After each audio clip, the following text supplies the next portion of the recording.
Hey guys, what's going on? Welcome back to the Foundry. I am Jonnyboy here with Kryptonic Kin and Slykiko, and today we are reviewing another episode of Agatha All Along. We are on episode 7, Death's Hand in Mine. And boy, what another banger.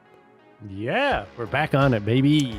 Yeah, after a little hiatus, they just wanted to mess with us a little bit and kind of give us some schlop to deal with. And after that, man, I hands down my favorite episode of the show so far. Damn right, ditto, 100%. This one, it pulled in a lot of stuff together. This is the episode we've been waiting for with that backstory and some like key elements, and then also it pulled in stuff that happened in previous episodes. It was great, like pulled all a bunch of random stuff together that we're like, why does she keep saying random things? Now we know why. It's awesome. I love it. Yeah, everything they filled in a lot of holes and a lot of the plot points and stuff like that because, throughout the series, she's crazy, she's cuckoo, she's randomly blurting things out. But like what a interesting way for them to kind of tease it, and then the big reveal is actually so important. Yeah, the payoff is so important and neat and cool and makes sense and doesn't have me questioning it or overthinking it. And it's feels so satisfying and good job, writers. Good fucking job on that one. They did great on this one. It was worth it. The build up and everything, and then making sense of everything. And I don't know if we want to dive right into it, but I heard a lot of theories and comparisons to what she was going through to another show that we saw. Well, before you do that, I just want to say if someone told me hey, Marvel's gonna do the show with a side character, and if they explained what was actually going down and what happened, I would be like, no, absolutely not. They could not pull that off. No, absolutely not. They would fucking biff it to all hell, and they would ruin it. But yeah. So you said a comparison to a different show. Yes, but I feel you. There's no way they could have pulled that off if I was told that beforehand. I heard a lot of people, especially all over Twitter and TikTok, talking about a comparison between what Lilia was going through and what Loki season 2 Loki was going through. Oh yeah, that's a good comparison. It's an odd comparison, and it's not the same thing, but it is a beautiful concept, and I think Lilia's character really hits the nail on the head with the whole time as it's a concept. It's an illusion, and I mean, man, dude, her build up, her storytelling was amazing. Even in the end, I still have questions, but it's crazy because she essentially lives her life out of sequence. Mm-hmm. Well, not her whole life, I don't think. I think she said it only happened at specific times, when she was younger and now. She cut it out intentionally, and I think that, oddly enough, might have led to what happened with her whole confusion. Oh, because she wasn't embracing her power or something? Correct, yes. Because that whole discussion with I don't want to say nun, but the her mentor from her original coven, right. I think. Yeah. Which was that scary thing that we were shown in the very what was it, second episode, that we were like, dude, this is gonna be some cool Italian thing. Yeah. And it was. Man, it was just ridiculous how they did it. It was so well, and then the back and forth. It was weird to say that an episode that was all over the place chronologically made the most sense. Yeah, because there was a solid through line of what we're doing and what we're dealing with. Yeah. I'm invested the whole way through because I'm trying to figure this out myself while it's going on, and you're kind of piecing things together, and you're seeing everything start to come together over time. She's talking out of it seems like nonsense, but she's telling the other characters things, and then they're now remembering it when she is in a different point in time, and you're like, oh, it's okay, it's all starting to come together.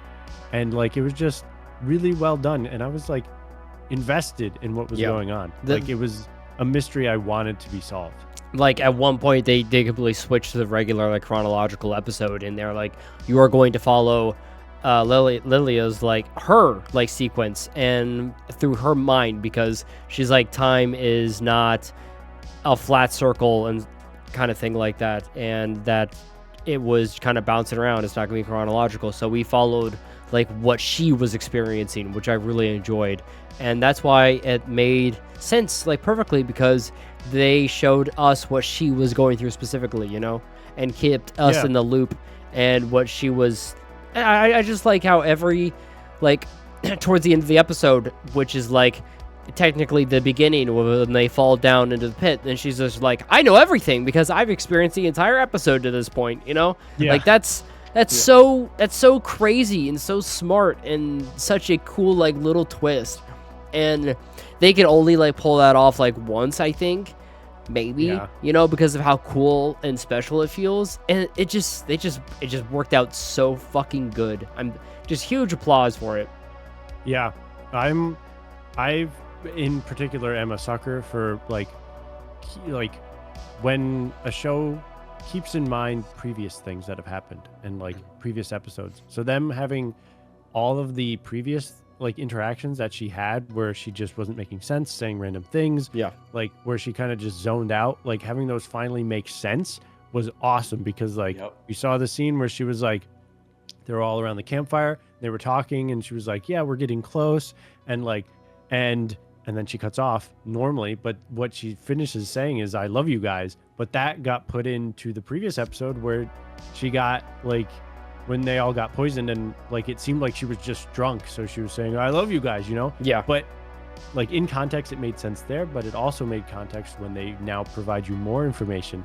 I like when stuff like that happens, where it's a mystery, comes full circle. And now it comes full circle, and now we know, and it makes sense in this context as well, in the proper context. But in the episode we were in, it also makes sense. So like now if you go rewatch that episode, you're like, holy shit, that's her. She just popped into place. Like, that's crazy. Like, it just makes sense. Like, I love that shit.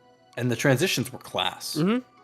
Scene to scene, transition to transition, as she's like going on a monologue. I was like, wow, that was seamless, and like that explains everything. The payoff was just so worth it. I was so invested in like, where is she going with this? And I love how like a couple times she comes back to her mentor and she's like, why are we doing this? Like, why? Yeah. And God, dude, just especially when she finally reunites with the gang and just kind of immerses herself into the role. Like, you guys don't know what you're doing. Step aside. Let me show you how it's done. Yeah. And get her confidence. Wow. Yeah, she mastered that trial. And honestly, this episode dropped a lot of bombs on us. It confirmed a lot of theories. She put the sigil on Teen as well, which is really interesting. I was gonna ask you guys Rio's identity. Yep, that's a big one too, which we all were pretty much on the money for. I was curious because she said to Teen, and he was like, "Oh, did you put the sigil on me?" And she's like, "Yeah, you needed more time." Like, what do you think that meant? I'm not quite sure. Maybe that's something that's left to future episodes still. There's a few things that I think she kind of left us like Easter eggs of like, even though I don't even know if she's for sure out of the picture. Right. Because she saw like stuff in the future, right? She gave them like advice about what to do. Like, there's only one way she could know that. Yeah, it's a really good fucking point. Yeah, she said ducks about something. So like she had to experience it or something like that. Like, what the heck? You're right. Oddly enough, I have a weird feeling that, especially with the way that the episode ends, she talks about how life and like rebirth when she's flipping the cards. I have a weird feeling that now Lilia's life is going to be chronological. Like, what do you mean by that? As in, the way that the episode ends with her and her mentor, it's like time begins all over for her again. You think she like goes back into the past? Yes, and I think it's not gonna be scattered anymore. Yeah, it's gonna literally be a straight line for her. Yeah, I think that's probably going to be the case, because it seemed like she sat down and it's like, all right, cool, now we get down to business, which is just like living life normally or something like that. Yeah, she's like, you've got it now. Like, you figured it out. And I'm telling you, dude, she was a badass. Yeah, she was really cool. The sword I was moment. Going through a wave of emotions at that end. The sword moment at the very end of the episode, the big like reveal where she turns the tables and like flips the building. Yeah, that was fucking takes them all out. That was badass. Bro. Yeah, she's cool as fuck. I was excellent. Probably like character. Yeah, her and Jin are my favorite characters of the series. They're quite good. I was a fan of the Gargamel costume or the Snow White Yeah. outfit. Yeah, I was the pop pretty culture witches and things. That was pretty Yeah. funny. That's pretty good. I didn't realize it was a Gargamel from Smurfs, right? I think it's technically Snow White's evil witch, but it reminds me of Gargamel because of the eyebrow. Oh, you're probably right. I'm stupid as fuck. I'm thinking. It's Wait, okay. I'm I not. just keep thinking Gargamel. In my defense, I hate Disney with a passion. I've never watched any of the movies. So It's Wait, okay. who are you saying is Gargamel? Jen, Jen. the potion master with her like unibrow and the mole with the excessive amount of hair. yeah, Okay, I see. Yeah. I think I'm seeing it now a little bit. That would be interesting. the only weird problem I had with this episode, which wasn't really much of a problem, it's something that's already prior existed. It's just like the beginning, you get Agatha, who's been a pretty good, strong lead, but every time she interacts with Teen, the other lead, it's like suffering a lot. And the beginning of the episode just was kind of like, it feels very campy and lame and not the quality that the rest of the show, like, it doesn't match the rest of the quality of the show, which is excellent, you know, because the rest of the quality of the show is like, it's quite good, but you have the moments with Teen, which aren't fantastic, and Agatha aren't fantastic when they mix together, because I've had Agatha, I thought that she's been good, like, prior or something, but I don't know, there's like one point where she was like cackling with the cars, and I'm like, this is lame as fuck, dude. I just I don't know what the fucking deal is. Like why it's so back and forth or something. That didn't make sense. True. Yeah, that was a little off-putting. The whole situation there with the cackling. It does feel like off. Yeah, they're the like trying to be awkward and funny and quirky is like that. It's a syndrome that Marvel has issues with, where they don't know when to be serious and they feel like everything is a joke, and you have to get a laugh out of it for people to like watch it or something. Otherwise, people like will lose interest. And it's just, I don't know. It's weird. It's weird when they do that kind of thing. Yeah, I don't know. I kind of agree with you that their interactions still are like, I don't know, a little off. The intro to this episode was a little bit weird. We also got her like straight up saying that she wasn't straight, like something about like, if you want straight answers, ask a straight lady or something. I'm like, all right, I see. Yeah, that felt so weird. Just like, it felt odd. Yeah. I mean, sure, that's fine. Like, you could say that, but it felt too jokey for the interaction they were having. Like, that's a fine joke to make if they were in a more comedic, like, or if setting. it was a callback to the sexuality of that, like if it was a callback to them talking about their sexuality or something like that, but it wasn't. It was just kind of like out of nowhere. It's like, okay. Yeah, right. They hadn't talked about that at all, like during that whole conversation. So it just felt kind of like, all right, we got to throw that in there just to make sure their audience really knows. We already do. You showed it. Like, it's pretty obvious already. You didn't need to like reinforce it yet again. If they had a conversation about like her and Rio, like, or something like that, and then she was being snarky about it, or because like Teen was teasing her, I don't know. Like, it just didn't have a place for it. You know, it was weird. I was like, oh, it was a punchline to a joke they didn't set up.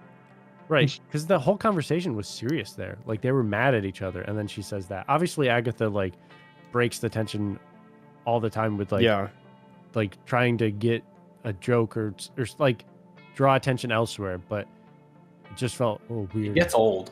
Yeah. I agree. You're right. It's it just feels like it's very weird to like Teen, like he got nerfed or something like this episode, which you found out like that apparently he wasn't in complete control when he was doing his dastardly deeds against everyone, but he felt way less evil, and like it just felt like the same old him, you know, to where it's like we had a big reveal. He's the Scarlet Witch's son. He's wearing the Scarlet Witch crown and shit.